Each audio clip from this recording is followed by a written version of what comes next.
I'm an idiot. Are we live? We're live. We are live. Gosh, I'm trying to. We're on my page, live? I think. Okay. I think on my page. Let me see. Okay, let me see if I got the notification. I'm trying to thumb through our text. Yeah, we're live. I got it. I'm trying to. Okay, we're live. I can't. All right, I'm trying to thumb through. I can't listen. I can't watch it on my computer because I get the noise. But I'm trying to. I got a joke in here. I'm trying to thumb through our text to see what we were going to talk about. But you sent me so many naked pictures. I just. Oh I know it's. I mean, if you'd stop requesting them. Well, it would be. Thank God for Snapchat. You know how much I get done during the day? That's right. They just disappear. So yeah, hey, we're live. This is Kevin Davis. This is Jimbo Bela, and I'm not good at that. Let me see if I can. I'm not good at that. Sorry. Let me. Okay, you tagged me in the post. I need to do this. I point at you. That's your cue to say your name. Okay, so let me see. Let me share. There we go. Now I'm going to share it on my page. Cool. So now I got it on my phone, Kevin. So all right, cool. Yeah, I'm sort of on mine too. Like I told Jimbo, I'm out in the middle of nowhere, and I have like the worst internet connection in the world. It requires horses to go back and forth between my house and the tower. So I'm not in California. all I have to worry about is my garage door opening and shutting. And your son coming out to interrupt your video. It's over. Once my kid gets involved, it's over. So there's just no. It's over.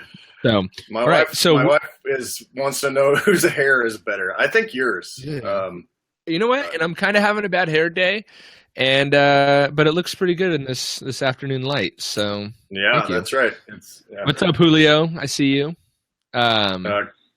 Chris West is here. Alex from Alaska, who probably has less snow than I have right now.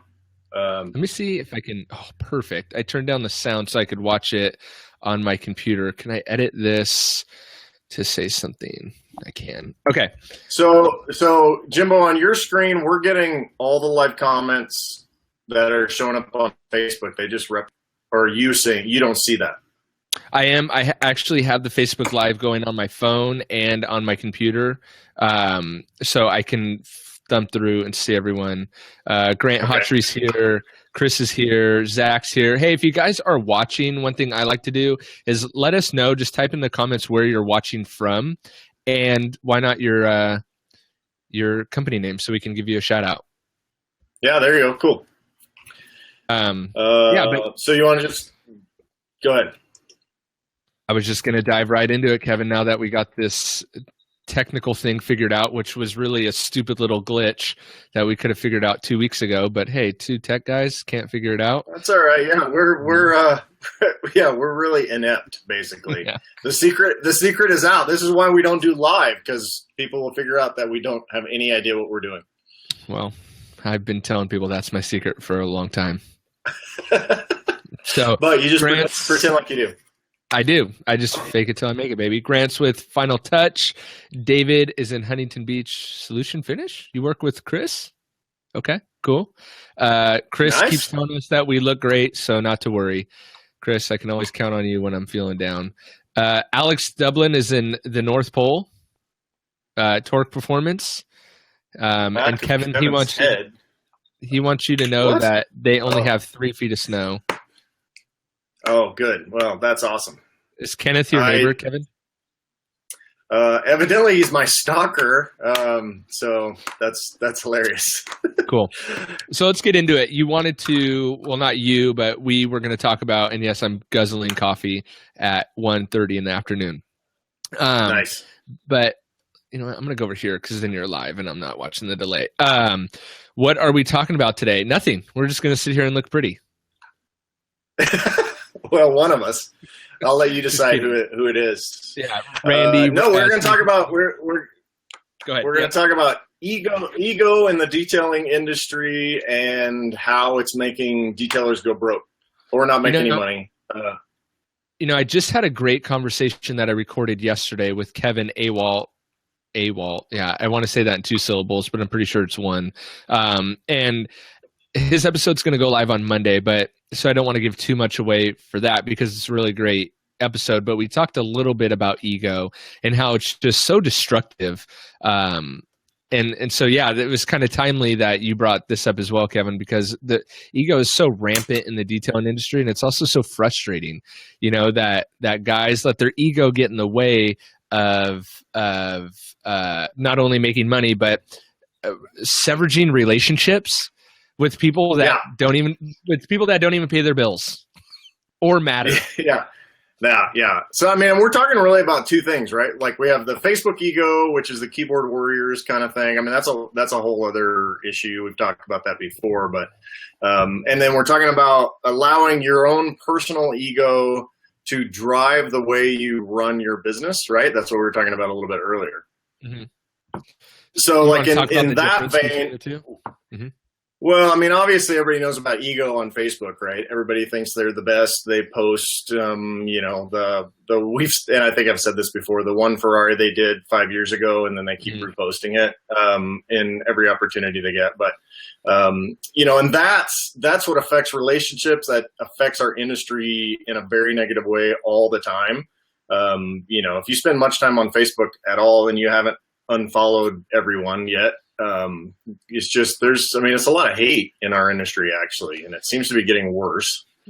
Why do you think that? Because this is something that I've been this is kind of something that I've been playing with.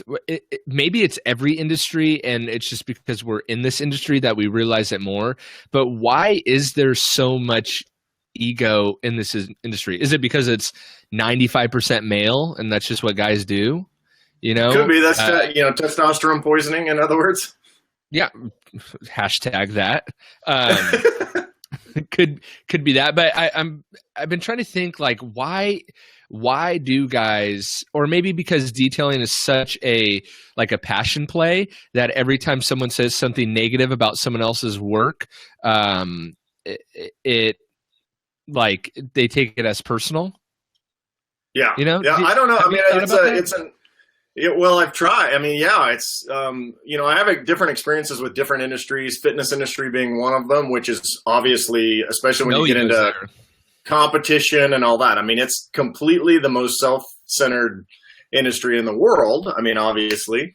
But as far as detailers go, it may have something to do with the fact that most of the time detailers are working by themselves. I mean, probably a majority of who they are. And so there's no real interaction, and especially they tend to get most of their interaction on forums and Facebook and that kind of thing. So maybe that is like we can get totally analytical or, psychological here, but there could be something to do with the fact they don't get a lot of positive feedback. So if your self-worth is tied into your social media, which I know mine is, then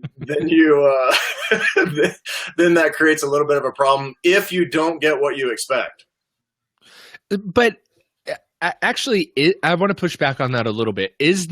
Sure. Are they not getting a lot of positive feedback? Because for me in my own business, I get positive feedback all the time. Like, it brings the thought of instant gratification, to a whole new level because I can deliver for my client and they're out there drooling over it. So I get a lot of instant gratification and good feedback, Well, I mean, I agree. That's from the customer standpoint, but it's I don't know if there's something where I worked in the corporate world for like 10 years. And so you have that daily, you have stupid corporate meetings, you have interaction with the people in the office next to you, cubicle next to you, whatever. So you're constantly getting that feedback. Okay. And so within our industry, as far as peer-to-peer type feedback, for most people, I think it's Facebook and social media in general is going to be their only source. So I don't know if that ties into it or not. Could be. Could be. I want to ask everyone listening as well, you guys listening can just type in your questions if you have any, and what we're probably going to do is jump back at the end of it and answer some of those questions. But if you have any thoughts or ideas or reasons why you think ego plays such a big role in our industry, just type your questions below. And Kevin, if you see any interesting ones that pop up, feel free to interrupt me. But Zach pointed out something that you and I have talked a lot about, which is my whole Switzerland stance, right? Like we've talked a lot about trying to build everybody up in the industry and not necessarily we can pick on crap about anyone at any time if we really want to. Right. And so, Zach says, why can't we follow the rule that mom taught us? If you don't have something nice to say, don't say anything at all. Right. And that's something that I try to do. I'm not always great at it, but that seems to be an effective strategy, and it helps just elevate the overall feel of the discussion. And it probably helps you to sleep good at night when your heart rate's not like your heart's not pumping out of your chest because you're so worked up over a Facebook post. Yeah. Randy says, I think ego comes from uninformed and being stubborn, maybe. Yeah. What are your thoughts on that? And that manifests really heavily in this is the very best of all time product. Doesn't matter what the product is, but I think that's pretty rampant. And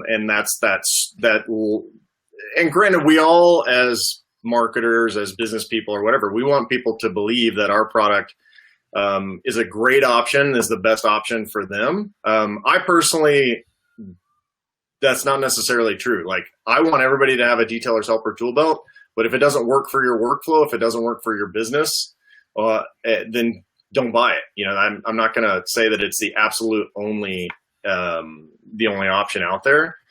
But I think so many in our industry are basically like, this is the best. And not only this is the best, but every other option is complete crap. Like that's like the caveat that so many people give.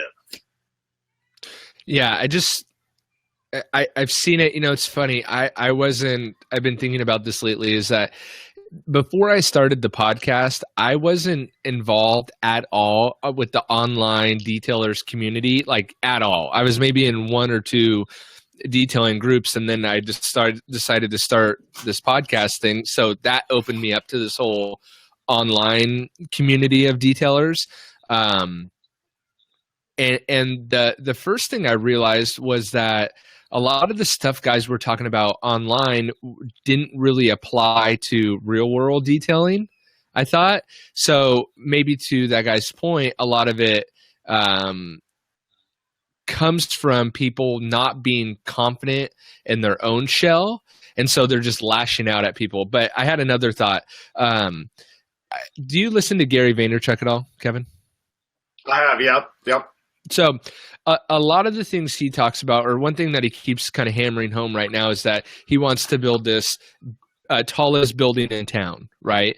But his viewpoint is to build the tallest building in town, he doesn't need to like essentially crush all the other buildings, right? So right. Yep. I apply that to the detailing industry, and it kind of confuses me why people think that they need to belittle other people, so that in belittling other people, it's making them better. When in fact it's actually like, dude, you look stupid, like trying to belittle that other person instead of coming all together and building up the whole community. Because at the end of the day, don't we all what do they say? Rising. Yeah, all ships rise in a high tide. Yeah. There you go. Right. Yeah. A rising tide lifts all ships, or whatever that too. Right. So, logical thing. Yeah. So that's one thing. And I'll be honest, I've got into a couple heated arguments on Facebook, and then I look back at it now and almost like laugh, like, wow, that was like what? It's almost like trying to convince someone that they should vote for the other political party that you're opposed to through a Facebook post. Yeah. It's like who are you gonna I make all my voting decisions based on random political posts on Facebook. Right. Yeah. Yeah. So, Rolando says, I noticed on rainy days and during the winter, this is funny, the bashing increases on Facebook. Can we chalk it up as envy? It seems like those with slow weeks bash the busy companies. Anyone else notice that? That would make sense, and it would kind of play into the whole thing that we're kind of talking about of like, the guys that aren't confident, the guys that are slower, the guys that aren't hesitant to say as successful, but maybe don't have as full of a schedule. The ones that are insecure are the ones that are lashing out, and doing that. Well, and they have more time, right? I mean, if you're on it, but at 10, 2, and 4, that was a Dr. Pepper thing back in the day. Anyway, was it? Tagline. Dude, I'm not that old. You suck. But like, if they're on all day long, right, then clearly their schedule is not as busy. Unless, these are people that are professional detailers. Obviously, I'm on all day long, but it's pretty much what I do all day. So, well, because you're an internet guy. Yeah, I'm an internet marketer, basically. That's what I do. So yeah, I think that makes sense. That if they have the time and if they're not as busy, then they're going to notice other people that are. Kind of another hot button topic that you brought up in the text, but I've been thinking about it too a lot lately, is overspending for equipment. Yep, buying every new possible thing. Yeah, and I wish I could remember the quote that I heard the other day. It actually applied more to like day-to-day life, but basically what it was saying was, if you can it's actually harder to work with less than it is to work with more.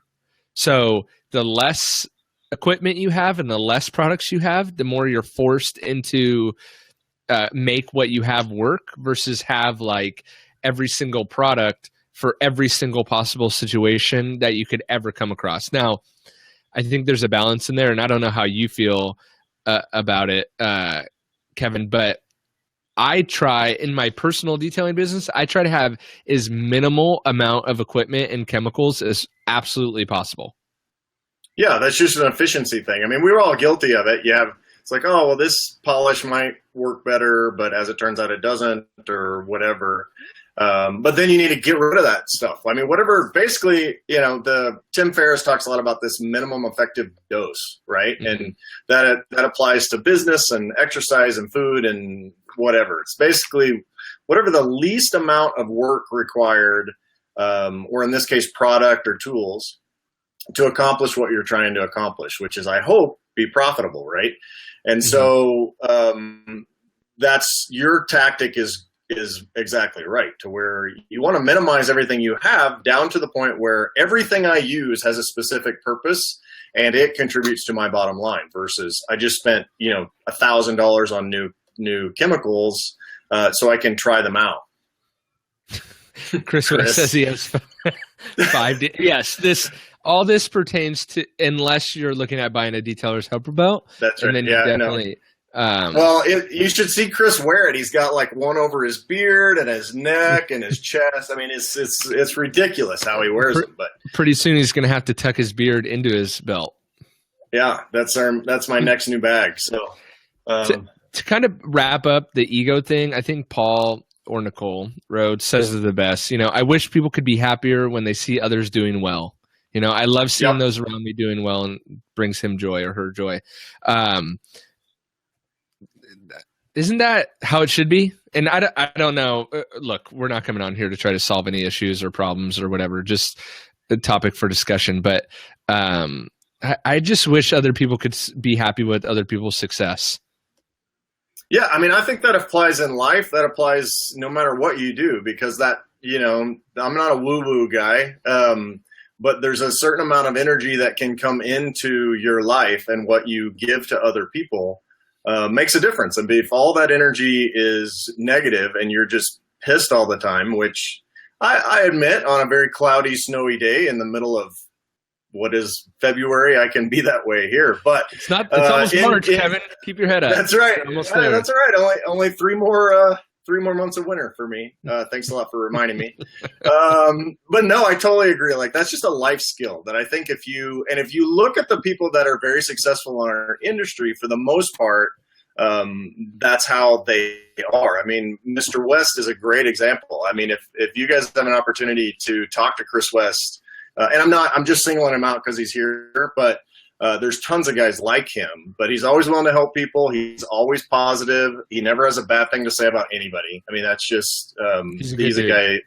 Yeah, he's a good dude. And there are tons of people in our industry, but I think if you notice the most negative people that are more attack oriented versus the people that are more lift you up kind of oriented, I think you'll see the difference between their level of success, not only in business, but in life in general.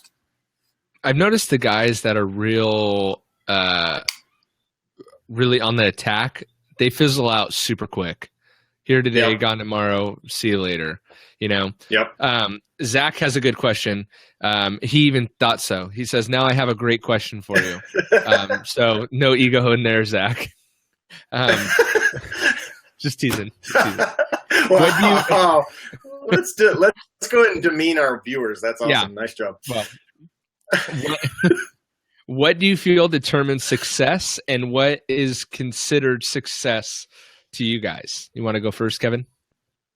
Stuff. And stuff makes you happy, right? That's more stuff. No, I mean, right. More stuff. No, I mean, I feel like I have lived my life right now.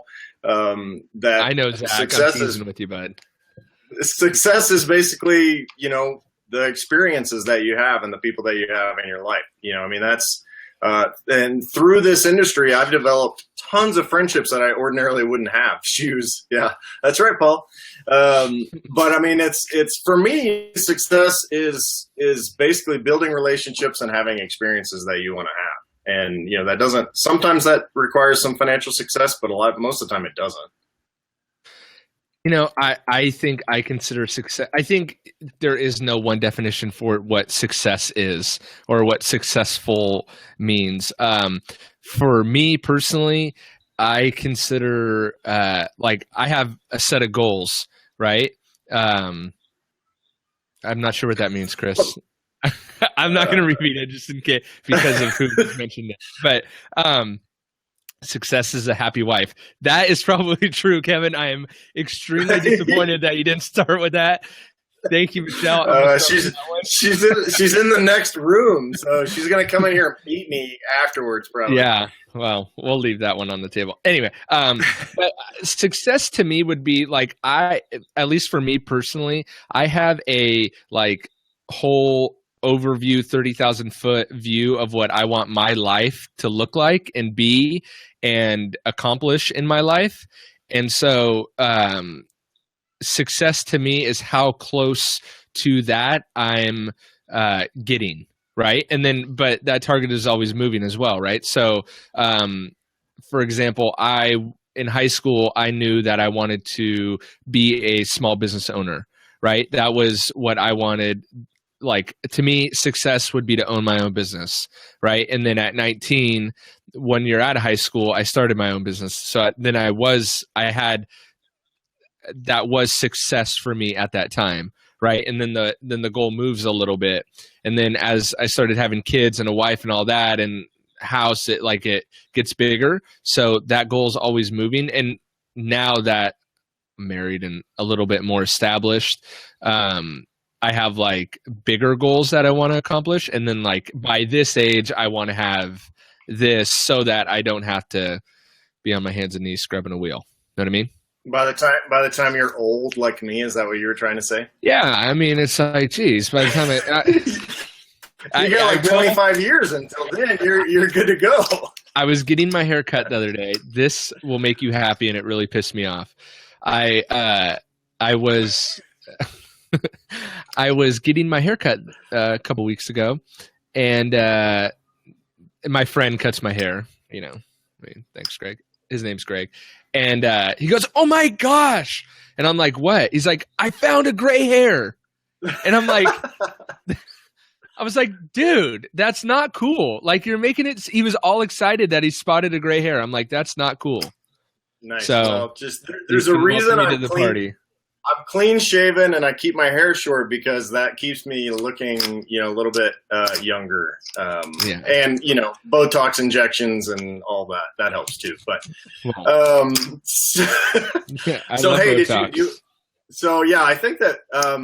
I think that answers the success question for sure. It's definitely a moving target, but I think if your level of success is based on how much money you have, you're totally screwed because you will literally never have enough. And I think other people say that too, but there's still so many people that are very focused on financial success as their success. And I mean, even in business, obviously that's an easy to measure metric, right? In our businesses, but even in businesses, I think that's the wrong approach in terms of what you're trying to accomplish. Yeah, I think I think to have a monetary goal is not a bad idea, but I think to, like you said, measure success. Oh, look at that. Michelle just said Kevin does get Botox. Wow. I think she said not, but that's okay. I can't read. Yeah, you can tell. See all this? That's how you know, because I can actually move my eyebrows. That's how you know I don't have Botox. It's like me and Kevin talked about the cheeseburger theory, and it's like you got a cheeseburger on your forehead. Nice. That's a bad joke. Anyway, you said goal. Yeah, definitely. I mean, you got to have financial goals for your business. But to have that be a measure of success, because if you think about a monetary goal, say $100,000 a year is your definition of success. Well, what happens in 10 years when $100,000 a year is like $50,000 a year? So then to your point that it's not really, it's attainable, but then I don't know. I think it's a dangerous. Well, it's a moving target for sure. And I mean, obviously lifestyle has something to do with it, but for someone, $100,000 a year might be great. But if you live in, San Francisco, $100,000 a year is not going to get you very far. But anyway, I mean, and I know you're just using that as an example, but yeah, definitely that definitely makes sense. So did you want to talk about David Polly actually had a question way back that said, he was asking about how ego, let me see if I can scroll up. What'd you say, David? At what point does ego get in your own way? Being competitive and tooting your own horn is one thing, but where do you guys think the line is? This is sort of what we were talking about before. And I don't know if you want to talk about that. Yeah. So, I mean, yeah, the line is somewhere in the middle, but we talked about that. The ego will drive you to make business decisions that aren't in the best interest of your bottom line. For example, and you guys have seen this all over Facebook, I'm sure, and forums and everything else, but you see guys post that, and it's sort of this post, which is the customer wanted my level 2 detail, which is a 1-step polish, but my standards are higher than that. So I did a 3-step and I just finished after 6 days of straight polishing. Mm-hmm. And so you take a guy that just got paid $200 for a 1-step or whatever he charges, and now he's upside down in labor by $2,000. And I think that's a big problem from what I see. Yeah, it's just, and I think this goes into one thing that I'm really fascinated with right now, and it's really understanding like key terms that my customers throw out while I'm doing a vehicle evaluation or just talking to them. Because what does everyone do? Every customer calls and goes, well, how much for a detail? And it's like, well, geez, guys, like, could you give me a little bit more? So instead, I see some guys take offense to that. Like, what is this person doing calling me, asking me how much? What do they mean, how much for a detail? And it's like, okay, relax. You are in business. Okay. Like, so what I've tried to do is like ask certain questions that the customers actually have really started to like, because no one's ever asked them it before. Like, hey, I don't know, what year is your car? Here's one of my favorite questions. When's the last time your car's been detailed? Right? I love that one. And the customers love it too, because for me, it helps me gauge if they say, well, it's never been detailed and it's a 2002. It's like, oh crap. Okay. It's probably going to be pretty rough. Right. Or if they say, oh, I get it detailed every 6 months. My next question is, well, why don't you go back to the guy that did it last time? Or what did the last company do to your car? You know, so, they shampooed the mats, they waxed it, and they won't have an exact idea, but a ballpark idea of what they had done. So then you can guess that that's similar to what they are looking to get again, right? Because they said, they got the mat shampoo, they clay barred it, they waxed it, maybe they did a 2-step polish on it, maybe they did a coating, whatever. And then it's like, okay, cool. And that, as the detailer, you could start strategizing what that car is going to need, but also the customer knows what they want. It's helping you formulate a package. You know what just got done, and then I don't know. I'm losing my train of thought with these comments coming in, but does that make sense? Like asking certain key questions to your customer to help learn what their needs are and their wants are in a detail, and then formulating a package around that versus saying, I'm the detailer, I know best. My customers are blind when it comes to looking at their car. They want a, full correction, full interior. Oh, they only want to pay $150. Like, I'll do it anyway.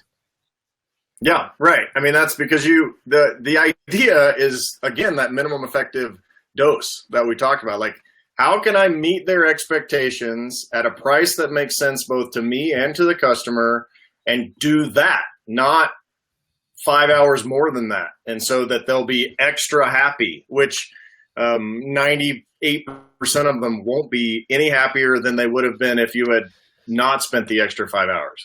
Exactly. And Zach, Jason's good point. Perfect or nothing doesn't feed the family. Love that one. And then Zach has a good point of a question to ask the customers. How are they going to maintain it?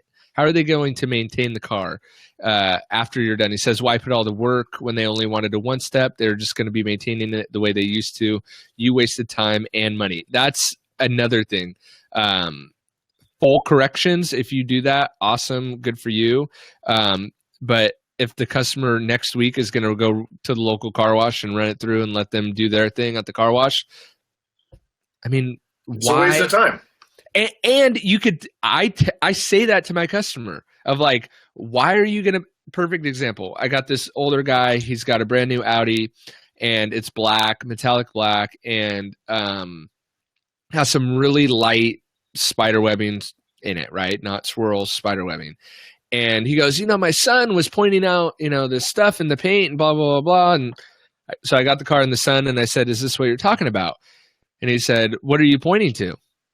I said, can you see what's going on in the paint? He goes, no.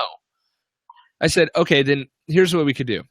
I could charge you $500 to remove something that you can't even see that will come back, or we could just leave it and I'll keep doing what I've been doing and making your car shiny and the tires shiny and the glass clean and you're happy. Which one would you like? He goes, well, why would I do that? And I'm like, well, exactly. And then your next statement is, and do not let your son polish this car. Yes. Because he'd be like, yeah, Dad, I can get those out for you. Luckily, his son works for, right. Don't let your son do it. But the point was that, ask questions, because asking questions to your customer is going to help you be more successful as a detailer as well and be more profitable.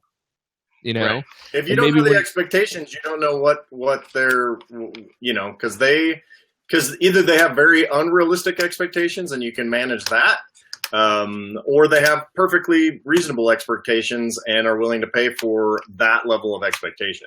Here's Jason brought up another good comment and something that I used to battle with a little bit. He says, what about the referral guy that looks at the car, your customer only wanted a one step, but the referral guy sees the swirls and thinks it was a bad job? What about your reputation? So I'm assuming what he's talking about is you detail a car, and then that customer goes to the next detailer down the road, sees the car's all hacked up or whatever, and that next detailer thinks the original detailing company did a bad job when really it was the customer's budget. My personal opinion is you never know what the agreement between the customer and the detailer made, and that's where ego sneaks back in, right? What are your thoughts on that, Kevin? Oh, right. Absolutely. I mean, first of all, that's the guy trying to show off and try to make a sale again at the expense of the previous detailer. I mean, like, if you're a professional and you're not trying to do that, which I don't think you should use leverage unless the guy clearly hacked the vehicle up. You know, I mean, there's a burn mark going across the hood or whatever it happens to be. But if it's just basic swirl marks, then that's where you say, hey, I can show you this, and then you have the same conversation, because you don't need to talk down about the previous detailer to have that same conversation that you just talked about, which is, do you see this, and what are your expectations, and this is how much it's going to cost, and this is how we get there. Because then once you say it's going to be $500, and he'll say, well, my last guy charges me $100. Well, this is why. This is what it looks like. Right. In order to get that. And it may be fine. It may not be fine. It just depends on their expectations again. Yeah. Paul says talking bad about another detailer is not very professional. Just stating what you can do for them is much better option. That's what happened. I just did I did a Facebook Live video probably like a month ago. I put over on my YouTube channel doing a Maserati, an older Maserati that had swirl marks. And this guy had it detailed at another shop, and they just put swirl marks in it. You know, and it was legit swirl marks, not spider webbing, right? And because even though detailers know the difference, they still use those terms interchangeably. It drives me nuts, but whatever. And yeah, I could have been like, oh my gosh, those guys are, so retarded. They don't know what they're doing. And instead I was like, hey, who cares? Let's just solve it. Do you have an issue? You want me to solve it? Let's just get it done. Yeah. Like, I don't care about your last, detailer that induced all this. Well, because ultimately one of the rules in marketing is that you can use other products and services as examples, but the last thing you want to do is have them thinking more about the last guy than they're thinking about you, whether positively or negatively, because then they start getting reminded that maybe he was cheaper than you. Or maybe he sucked, and now they're just pissed, and they now form an opinion about all detailers based on that experience too. So exactly. How long have we been going here, Kevin? I have no idea. I have no clock on my end. There we go. Almost 40 minutes. Is there anything? 40 minutes. Well, is there anything else you wanted to talk about? I feel like anybody have any more questions? Yeah, we did ramble. We always ramble, but though. Anybody else have any questions is now a good time just to take a few questions? I would say let's just open it wide open. And if anyone has questions or has any feedback about the things we just talked about, Chris just keeps telling us how sexy we are. Thank you, Chris.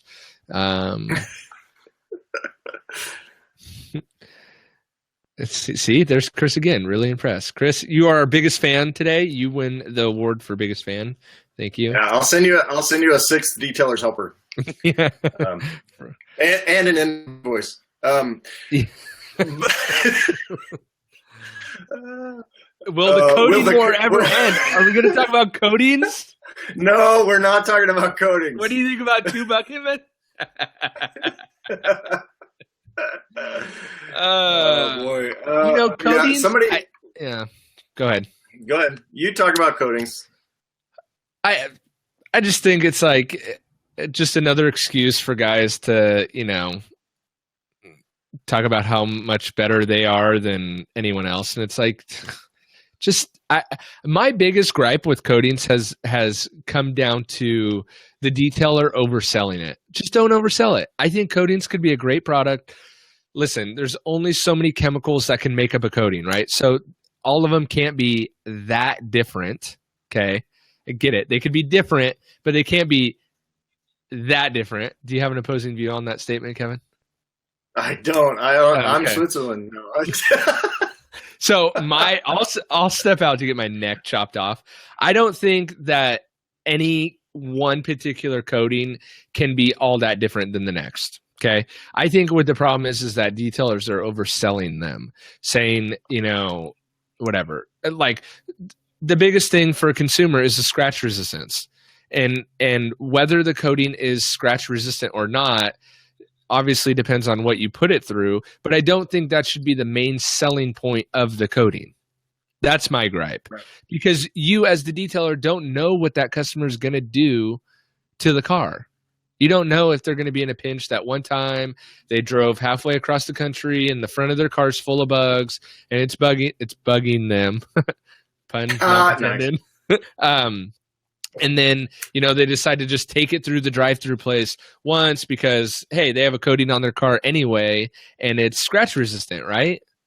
It's like, and then it gets all jacked up. So I guess with coatings, my biggest gripe is that just don't there's plenty of characteristics and properties about the coating that are beneficial to a consumer that have nothing to do with the scratch resistance. Because to my point earlier about that guy with the black Audi, he couldn't even see the stupid scratches in his car. So sell on ease of cleaning and doesn't get as dirty as quickly and whatever. But it's like, can we just leave the scratch resistance out of it? To that point, if they want to market it, they'll market it however they want to market it. I'm a marketing guy, obviously. My biggest concern is that we are using marketing language that is effective in the short term and detrimental in the long term. And that applies to so many things. You and I have talked about this before, maybe even on one of our podcasts, but I feel like at some point we're going to get into the undercoating products of the 70s with cars, and I wasn't driving back then, by the way, shut up.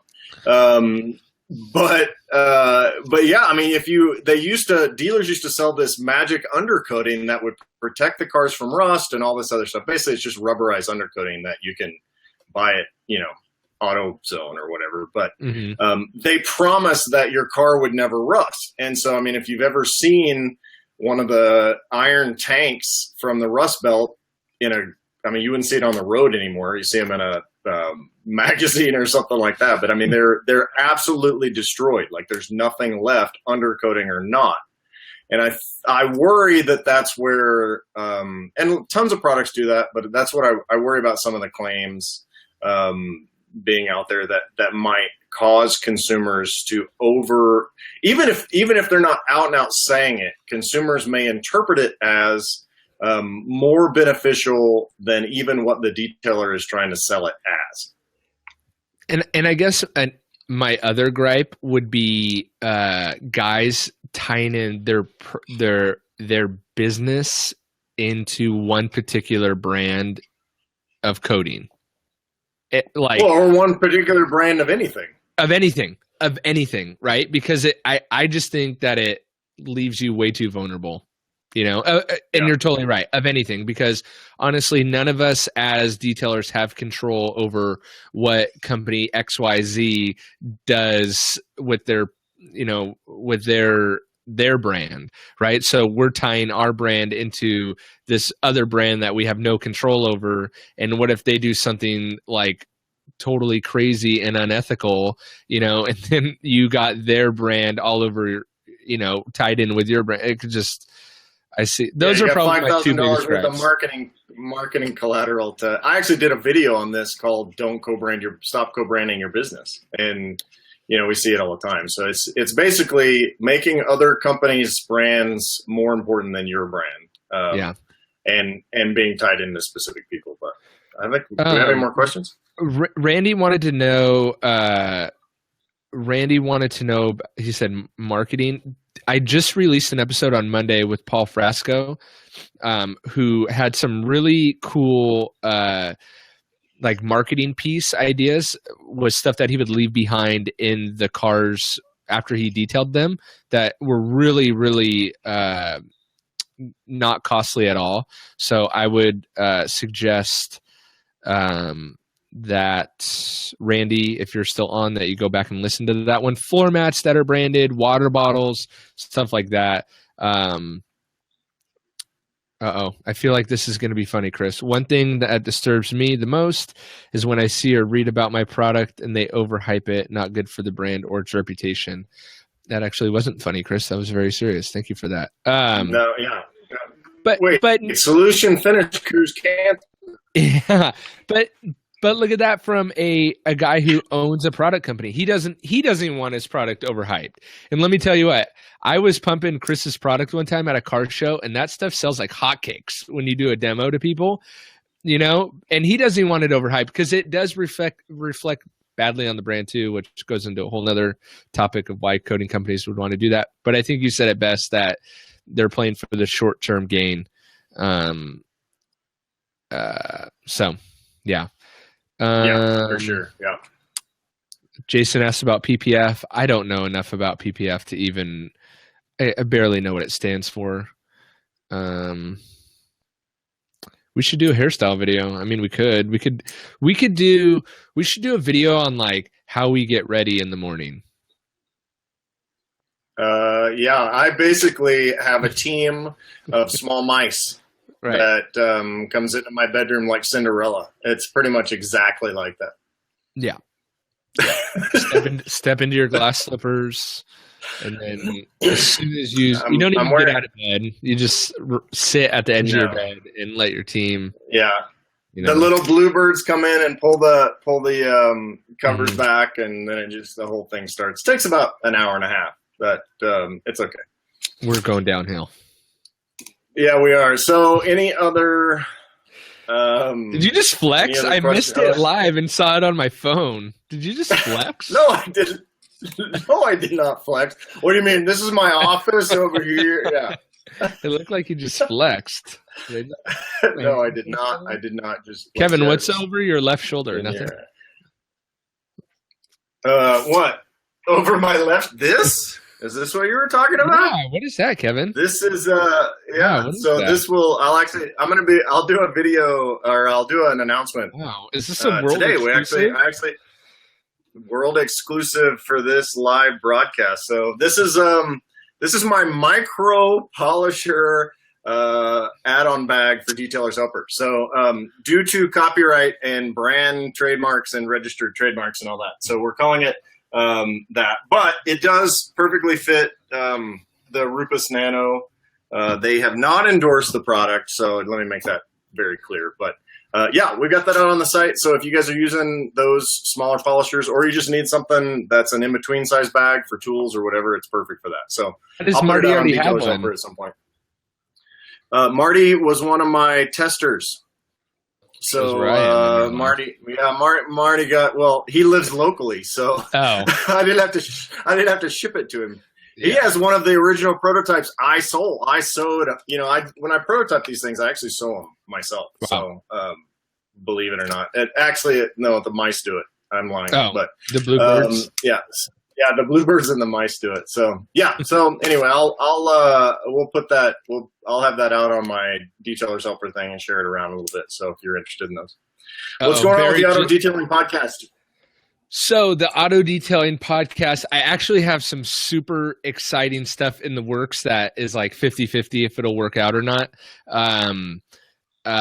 So I don't want to talk about it just in case it doesn't work out, but interviewing some bigger names kind of outside of the detailing space, which I'm a little conflicted about, bringing it to the detailing podcast, because I'm not totally convinced that that's what people want to hear when they look for a detailing podcast, is stuff that's maybe not like the Chip Foose episode was great, but it wasn't really detail centered. So I'm getting a few opportunities to talk with car guys, but it's not detailing centered. So I'm a little conflicted with what to do with that. So I'm trying to figure out what I want to do with that. It may be starting a second podcast. I'm just not really sure. But I, for some reason, feel like this year, 2017, is going to be a big year for the podcast. So I'm finally getting the exposure that I initially set out for. So, but nothing as of yet I guess Chip Foose was like, that's a pretty big deal. Yeah, that I was pretty stoked for that, and especially to sit down and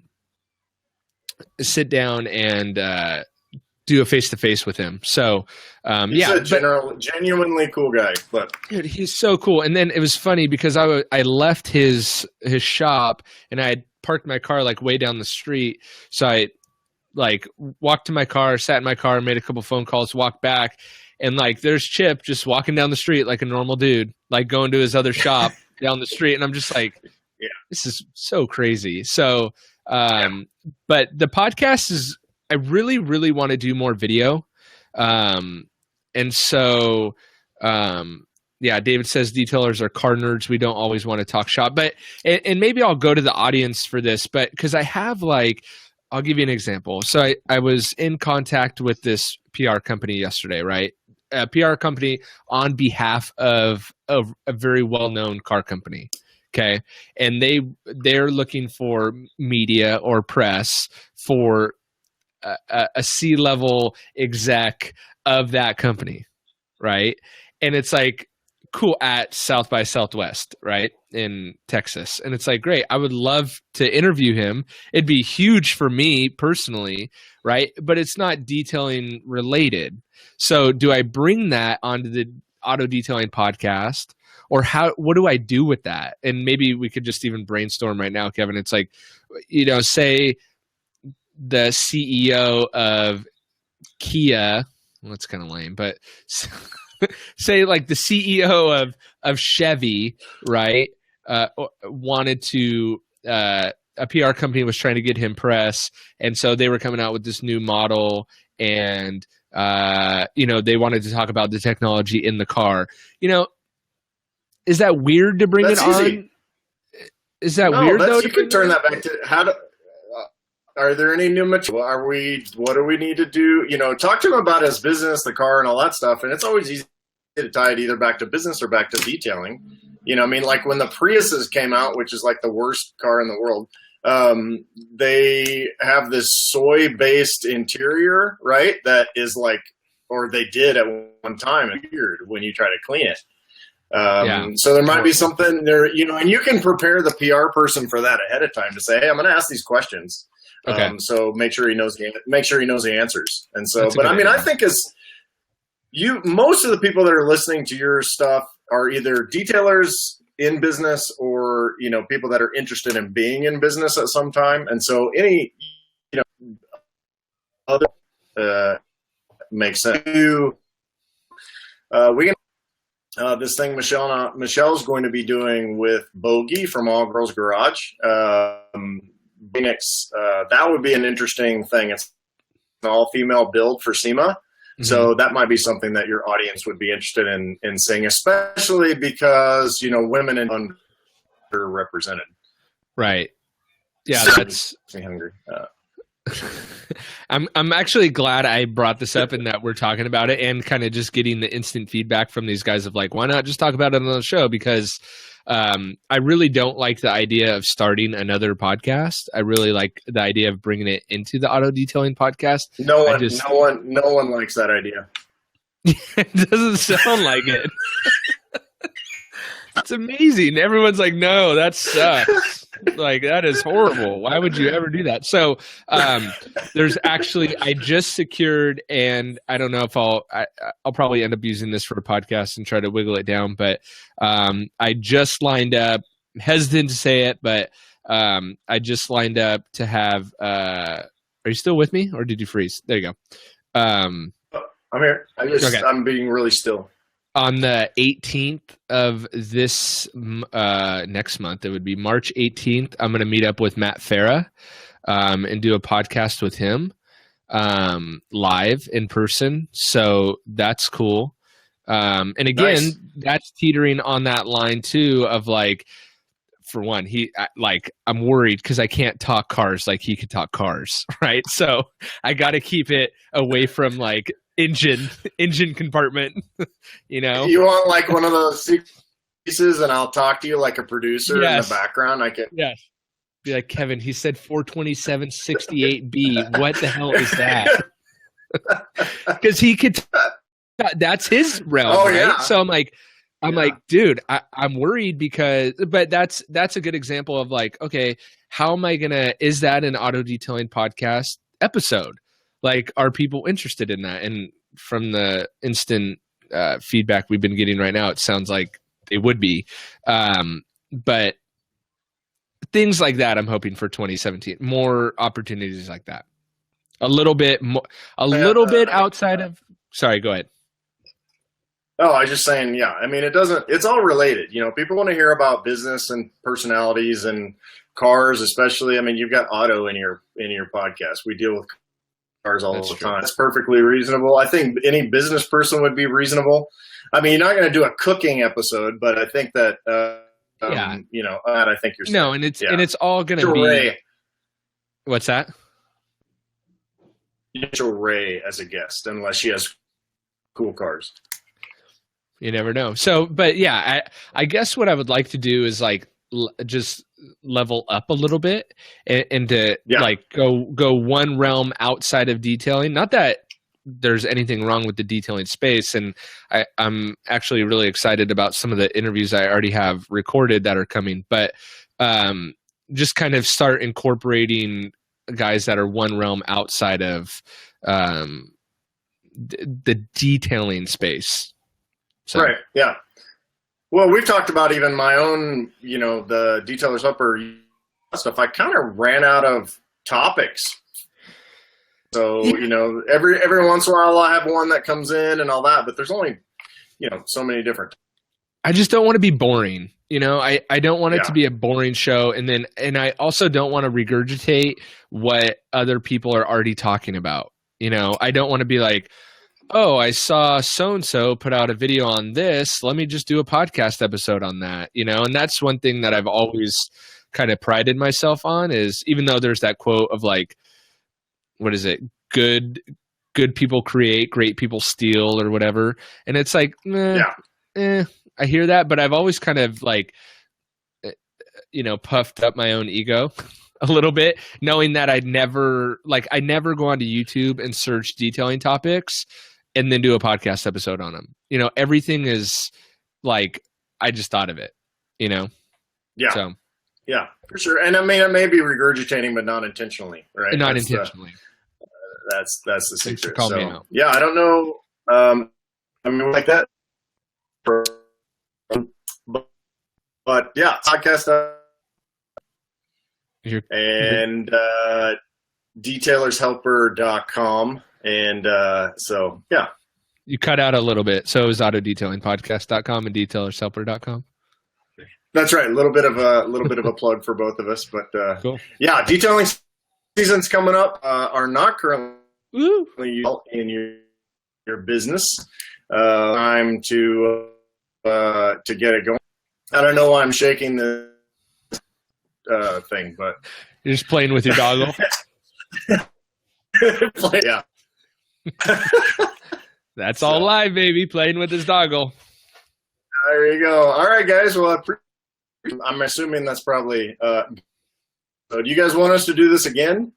I think it was fun. Jimbo and I always have a good time. Most of we have so much off-camera stuff that we should just start recording as soon as we start. That's usually the good stuff. Yeah. Cool. Thank you so much. We'll talk to you later. See ya. Maybe.